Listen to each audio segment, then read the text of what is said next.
പ്രശാന്ത്, ഇത് രണ്ട് ഭാഗമുണ്ട്. കാരണം കോൺഗ്രസ് നേതൃത്വത്തെ ശശി തരൂർ വിമർശിക്കുമ്പോൾ അത് ഏറ്റവും അധികം രാഷ്ട്രീയമായി ഈ കാലത്ത് സഹായകരമായി മാറുന്നത്, അല്ലെങ്കിൽ അത് രാഷ്ട്രീയമായി ഏറ്റെടുക്കുന്ന BJP ആണ്. വളരെ സ്വാഭാവികമായി രാഷ്ട്രീയ എതിരാളികൾ എന്ന നിലയിൽ അവരതിനെ കൊണ്ടുപോകും, മുന്നോട്ട് കൊണ്ടുപോകും.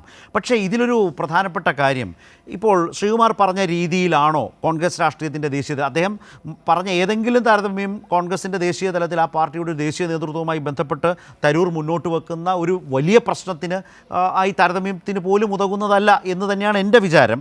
ഇതിലൊരു പ്രധാനപ്പെട്ട കാര്യം, മുമ്പ് പറഞ്ഞ പോലെ ഓരോരോ കാര്യങ്ങളെടുത്താൽ അദ്ദേഹത്തെ വളരെ പ്ലാൻഡായി കാൽക്കുലേറ്റഡായി തഴയപ്പെടുന്നതിൻ്റെ ഒരു വലിയ അനുഭവത്തിൽ നിന്നല്ലേ അദ്ദേഹം ഇതെല്ലാം എഴുതിയിരിക്കുന്നത്. ഈ തെരഞ്ഞെടുപ്പുകൾ പലപ്പോഴും സുതാര്യമല്ല. അദ്ദേഹം പറയുന്നു വ്യവസ്ഥിതിയെ മാറ്റാൻ താല്പര്യം ഈ കൂട്ടർക്കില്ല, കഴിവുകൾക്ക് മീതെ പലപ്പോഴും സ്വജനപക്ഷപാതം വിജയിക്കുന്നു. അതുപോലെ തന്നെ അദ്ദേഹം പറയുന്നുണ്ട് കുടുംബവാഴ്ചയ്ക്ക് പകരം കഴിവ് അംഗീകരിക്കേണ്ട സമയം അതിക്രമിച്ചിരിക്കുന്നു.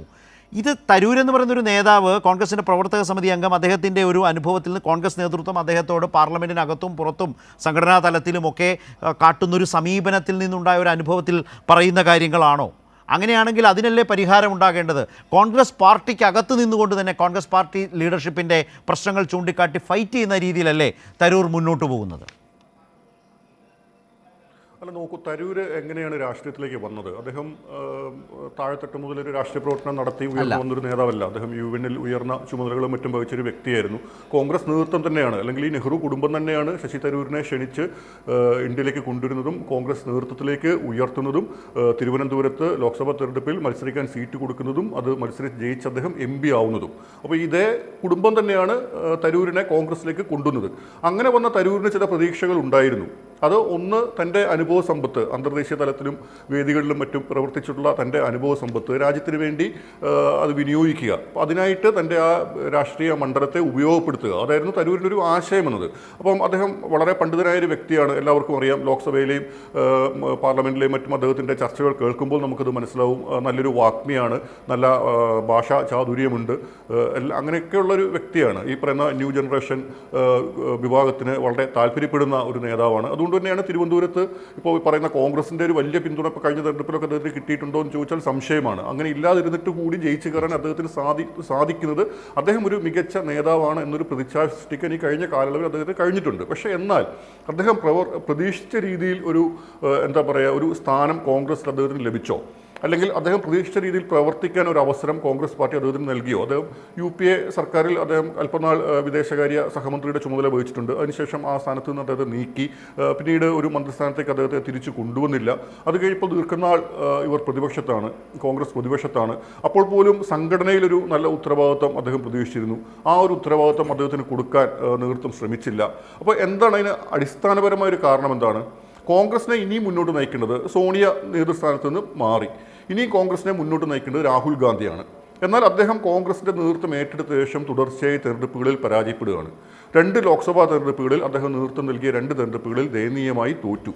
അങ്ങനെ ഒരു പ്രതിച്ഛായയുടെ കാര്യത്തിൽ ഒരു ഇടിവ് രാഹുലിന് സംഭവിച്ചു. അത് കോൺഗ്രസിലെ ഒരു വിഭാഗത്തിന്, അതായത് ഈ കുടുംബം തന്നെ ഞങ്ങളെ മുന്നോട്ട് കൊണ്ടുപോകണം എന്ന് ആഗ്രഹിക്കുന്ന ഒരു വലിയ വിഭാഗത്തിന് അതൊരു ക്ഷീണവും തിരിച്ചടിയുമായിരുന്നു. രാഹുലിൻ്റെ പ്രതിച്ഛായ മങ്ങുന്നു, മറുവശത്ത് മോഡിയുടെ പ്രതിച്ഛായ വല്ലാതെ രീതിയിൽ ഉയരുന്നു. അപ്പോൾ ഇതിനെ ബാലൻസ് ചെയ്ത് മുന്നോട്ട് പോകണം. അതിനിടയിൽ മറ്റേതെങ്കിലും ഒരു നേതാവ്, പ്രതിച്ഛായയുള്ള നേതാവ് കോൺഗ്രസിൽ ഉയർന്നു വന്നാൽ അത് രാഹുലിൻ്റെ ആ ഒരു നേതൃപദവിയെ ചോദ്യം ചെയ്യുമോ എന്ന ആശങ്ക. അങ്ങനെ അദ്ദേഹത്തെ ഉപദേശിക്കുന്ന, ഈ രാഹുലിനെയും ആ നെഹ്റു കുടുംബത്തെയും ഉപദേശിക്കുന്ന ചില വ്യക്തികൾ, അത് കേരളത്തിൽ നിന്നുള്ള ചില നേതാക്കളാണ് അതിൽ മുന്നിലുള്ളത്.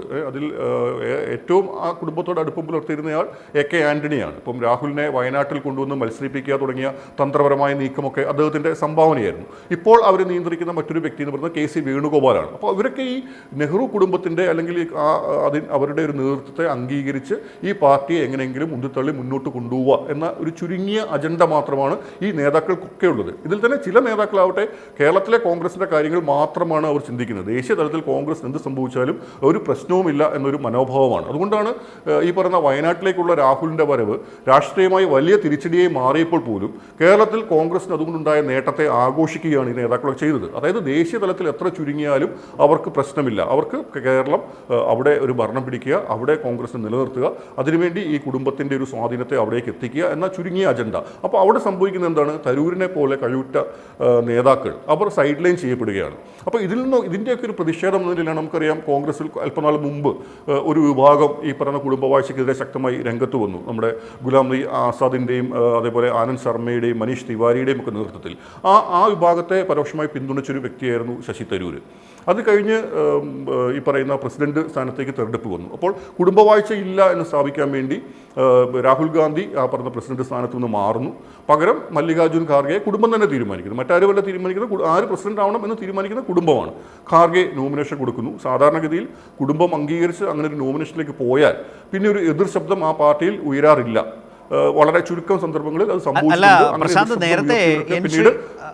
നേരത്തെ എൻ ശ്രീകുമാർ സംസാരിക്കുന്നത് കേട്ടാൽ തോന്നും ഈ കോൺഗ്രസ് രാഷ്ട്രീയത്തിൻ്റെ അധികാര ഘടനയുടെ സംഘടനാ ഘടനയുടെ ഒരറ്റത്ത് പോലും ഇല്ലാതെ വളരെ ഏറെ മാറി നിൽക്കുന്ന ഒരു കൂട്ടരാണ് സോണിയ, പ്രിയങ്ക, രാഹുൽ, വദ്ര നേരിട്ട് വരുന്നില്ലെങ്കിൽ പോലും എന്നുള്ള തരത്തിലാണ്. നോക്കൂ, ഖാർഗെ അല്ലേ പ്രസിഡന്റ് എന്ന രീതിയിലാണ്. ആ പവർ സെൻറ്ററിൽ ഇവരില്ലല്ലോ എന്ന ഒരു വിശദീകരണം നടത്തിയാൽ കോൺഗ്രസ്സുകാർ പോലും വിശ്വസിക്കുന്ന ഒന്നല്ല. പക്ഷേ അങ്ങനെ ചർച്ചകളിൽ പറയാനുള്ളൊരു ശ്രമം കോൺഗ്രസിൻ്റെ ഭാഗത്തുനിന്നുണ്ട്, അല്ലെങ്കിൽ ആ നിലയിൽ ചിന്തിക്കുന്നവരുടെ ഭാഗത്തുണ്ട്. അതാണ് അദ്ദേഹത്തിൽ നിന്ന് കേട്ടത്. തീർച്ചയായും ശ്രീകുമാരേട്ടൻ വല്ലാതെ പ്രയാസപ്പെടുന്നുണ്ട് ഈ ഒരു ഘട്ടത്തിൽ കോൺഗ്രസിനെ പ്രതിരോധിക്കുക എന്ന് പറഞ്ഞാൽ അത്ര എളുപ്പമുള്ള ഒരു കാര്യമല്ല. അതുകൊണ്ടാണ് അദ്ദേഹം വൈരുദ്ധ്യമാർന്ന തരത്തിലാണ് അദ്ദേഹത്തിൻ്റെ ചർച്ചകൾ പോയത്. ഒരു ഭാഗത്ത് കോൺഗ്രസിൽ കുടുംബവാഴ്ച ഇല്ല എന്ന് അദ്ദേഹം പറയുന്നു. കാരണം മല്ലികാർജുൻ ഖാർഗെയാണല്ലോ പ്രസിഡന്റിനാണല്ലോ എല്ലാ അധികാരങ്ങളും സ്ഥാനവും ഒക്കെ പ്രസിഡന്റിനാണല്ലോ, നെഹ്റു കുടുംബത്തിനല്ല. അപ്പോൾ കുടുംബവാഴ്ച ഇല്ല. അതേസമയം അതിന് തൊട്ടു പിന്നാലെ അദ്ദേഹം പറയുന്നു ഏത് പാർട്ടിയിലാണ് കുടുംബവാഴ്ച ഇല്ലാത്തത്? CPM-ലില്ലേ, CPI-ലില്ലേ, മറ്റെല്ലാ പാർട്ടികളിലും ഇല്ലേ?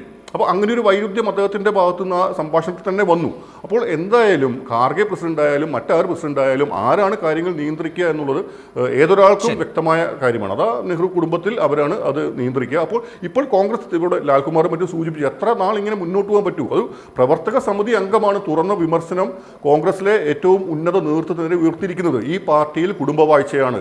ആ ലേഖനം അടിമുടി കോൺഗ്രസ് നേതൃത്വത്തെയാണ് ലക്ഷ്യമിടുന്നത്. അതിൽ ചില പാർട്ടികളെ കൂടി പറയുന്നുണ്ട്. ബോധപൂർവ്വം BJP-യെ പറഞ്ഞിട്ടില്ല. അത് ലാൽകുമാർ നേരത്തെ സൂചിപ്പിച്ചു. BJP-യിൽ എത്രയോ നേതാക്കളുണ്ട് ഈ പറഞ്ഞ കുടുംബവാഴ്ച പിൻപറ്റി ഇന്ന് നേർനിരയിലേക്ക് ഉയർന്നു വന്ന എത്രയോ വിരലെണ്ണ അതിനും അപ്പുറമുള്ള നേതാക്കളുണ്ട്.